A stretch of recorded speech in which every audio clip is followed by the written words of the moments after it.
What's happening, everybody? It's Showtime, and you're probably looking at me and you're thinking to yourself, man, there's something a little different about Jay that I really can't put my finger on, but I know that there's something different. And the fact of the matter is that as of recent, I've been really going in taking these testosterone pills that my doctor has prescribed to me. So you might be able to tell that my well-defined chiseled jawline is finally coming in after all this time. But in all seriousness, before you actually think that I'm popping pills or doing drugs of any sorts, I want to just go ahead and say it's probably the first thing that you thought, and that is that I have on these thick frame of glasses. The reason as to why I have on these thick frame of glasses is because I felt as though it was appropriate for me to dress the stereotype of an opinionated person while giving my opinion on the subject of opinions. But before I get into the subject of this video, I want to say that I apologize for the way in which I conveyed my opinion in the previous video concerning movie reviews. I stand strongly behind the motives behind what I said, and I stand strongly behind the overall message of the video, which is to call out fraudulent people, call out people who act as if they care about movie reviews when in actuality they don't, and the only reason as to why they are giving a movie review is so that they can get a quick buck off of the genre or off of the art form. But to address the whole, who are you to say what a movie review is? Listen, I'm pretty much giving you my opinion based upon talking to people who are respected and who give opinions that are to be taken serious concerning movie reviews. That is what I am basing, or what I based in that video, the information that I gave you off of. I based it off of those things. I did research for myself. That's what I'm basing it off of. So if you don't understand, or if you're not in the movie culture, if you're not in cinematography culture, it's something that you really wouldn't understand, because I also saw somebody say that this was a waste of a video. Well, there's some people who actually do take movie filmmaking, cinematography, and anything that's related to movies very serious. So for you to say something like that is very dismissive of the art form.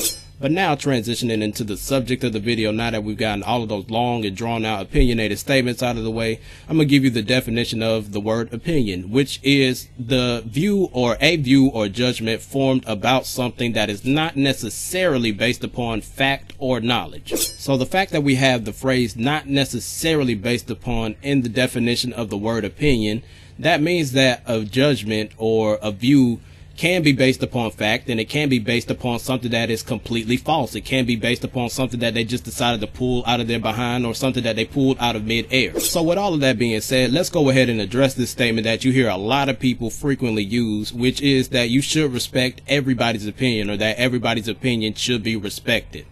So if you were to hear somebody say that rapists are kings, or rapists are good people, or that pedophiles are good people and should be regarded as kings and queens, do you feel that you should respect those opinions? I'm gonna leave that solely up to you. You can decide whether or not you want to respect those opinions, but just, do you think that those opinions should be respected? If you're somebody who say that you should respect everybody's opinion, then that means that you should respect the opinions that I previously stated. If you want my humble and personal opinion concerning whether or not you should respect everybody's opinion, I would have to say no. And me personally, I just believe that the amount of respect that you should have for somebody's opinion should be based upon how logically are they able to break down or to explain their stance or perspective or opinion concerning whatever subject they are talking about. Another aspect or component that I take into consideration when I am determining whether or not to respect somebody's opinion or take their opinion serious is that, what is your motive behind saying what you were saying? Like, are you saying what you're saying from a place of positivity, or are you saying what you're saying from a place of negativity, or what you're saying meant to hurt somebody, or is what you're saying meant to negatively impact somebody? Because from time to time you'll notice that people voice their opinions, and people perceive the motive behind which they're voicing their opinion differently from the person who are voicing their opinion. Like, I could have a very positive motive behind voicing my opinion, but somebody else may perceive it as negativity. So that's the tricky thing with opinions. What your motives or what your intentions are behind voicing your opinion may not be perceived the exact same way from somebody who's listening to your opinion. So since I brought that up, I feel as though it's appropriate that I address a phrase that I'm pretty sure more times than none that you've heard at least one person in your life use, which is the phrase that everybody has a right to voice their opinion. I strongly believe that everybody should have a right to voice their opinion, But what I don't believe in is that I should respect your opinion, or I should take your opinion serious just because you voiced it. But another aspect or component that I want to bring up concerning this phrase, everybody should have a right to voice their opinion, is a lot of people that I've heard use this phrase or adopt this phrase. They say it with the motive that when I voice my opinion, no repercussions should follow when I say what I'm about to say, no matter how ridiculous this claim that I'm about to state is. So to sum up everything that has practically been stated all the way up until this point, the two phrases such as you should respect everybody's opinion and the phrase that everybody should have a right to voice their opinion, I feel as though these phrases are being used by people to blur the lines between what is true and what is false. You know, you won't be able to tell what is true and what is false because they're saying that you should validate and respect everybody's opinion, no matter how ridiculous it may seem, whether or not they have a logical reasoning behind stating what they're stating, but you should just respect it just because the person vocalized their opinion.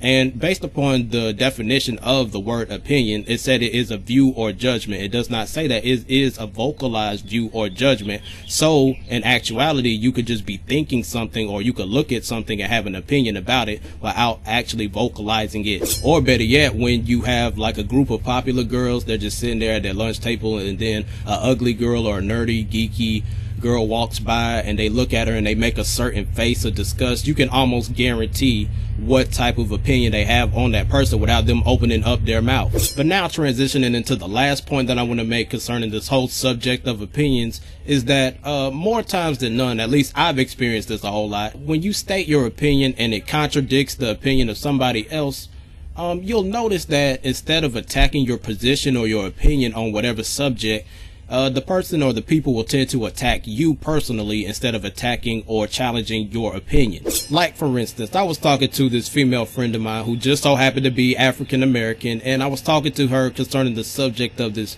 very beautiful Asian woman that I met at the Masters tournament, who was a coworker of mine, and I was talking to her concerning pursuing her and trying to get her to be my girlfriend, right? Well, I was talking to her about her, right? And then we somehow got off on the subject of how stereotypically black women tend to be more masculine than Asian women. Asian women tend to stereotypically, at least from what we see in the United States of America, they stereotypically tend to embody femininity a whole lot more than the African American woman. But we were discussing this, right? And then all of a sudden, out the blue, she just calls me ugly because she didn't agree with what I said.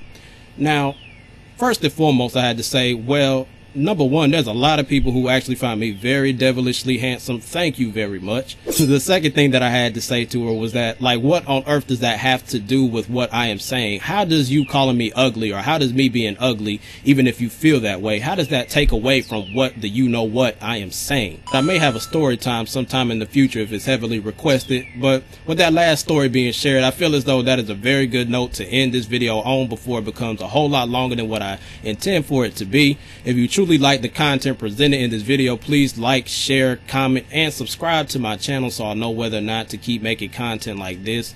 And please feel free to put in the comment section your opinion on my opinion on the subject of opinions, or if you feel as though you can voice your opinion on opinions, feel free to put that in the comment section as well. And as I've said before, and as I say always, it's J Showtime, your favorite rapper and favorite person, and if you ain't authentic, we ain't conversing.